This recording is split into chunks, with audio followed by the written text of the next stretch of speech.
जी, अब हमारे पास जो नेक्स्ट रिएक्शन है that is called as esterification या formation of ester. I have told you कि what is an ester, it is act as an artificial flavour. ये artificial flavour के तौर पर इस्तेमाल होता है किसमें, इन सॉफ्ट ड्रिंक्स, मशरूबात में आर्टिफिशियल फ्लेवर के तौर पर इस्तेमाल होता है एस्टर। अब इसमें एक रिएक्शन दिया गया है, आप देख सकते हैं, दैट इज एसिटिक एसिड। ये आपके पास एसिटिक एसिड है and that is your ethyl alcohol. ये आपके पास इथाइल अल्कोहल है। जब इथाइल अल्कोहल और एस्टर आपस में मिलते हैं तो आपके पास इथाइल एसीटेट प्लस वाटर बन जाता है।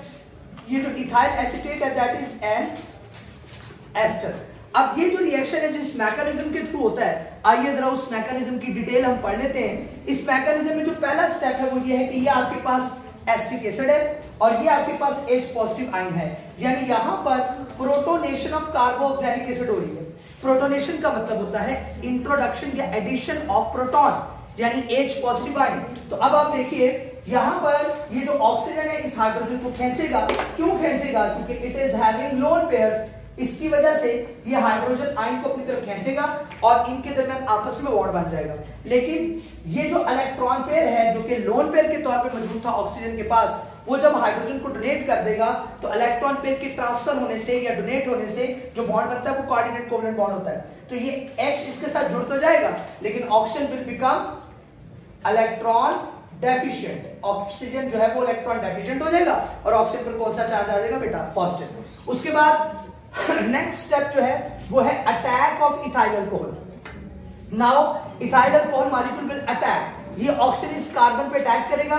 जब ये ऑक्सीजन इस कार्बन के ऊपर अटैक करेगा तो ऑक्सीजन और कार्बन के दरमियान जो बॉन्ड बना है वो इस एक इलेक्ट्रॉन पेयर की डोनेशन से बना है, जिसकी वजह से ऑक्सीजन पर नेगेटिव चार्ज आ जाएगा। लेकिन अब मसला क्या है?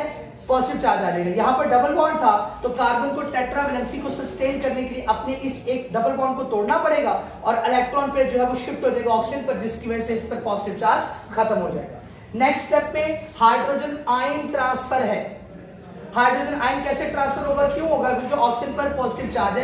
ये इलेक्ट्रॉन पे जंप करके इसके पास आ जाएगा, जिसकी वजह से इस पर पॉजिटिव चार्ज खत्म हो जाएगा और यहां पर जो लोन पेयर है वो इस हाइड्रोजन आयन को खींच लेगा, जिसकी वजह से इस ऑक्सीजन पर पॉजिटिव चार्ज आ जाएगा। नेक्स्ट स्टेप पे एलिमिनेशन ऑफ वाटर है। ये देखिए ये इलेक्ट्रॉन पेयर यहां पर जंप करके इसके पास आ गया तो पॉजिटिव चार्ज खत्म और ये वाटर बन के रिलीज।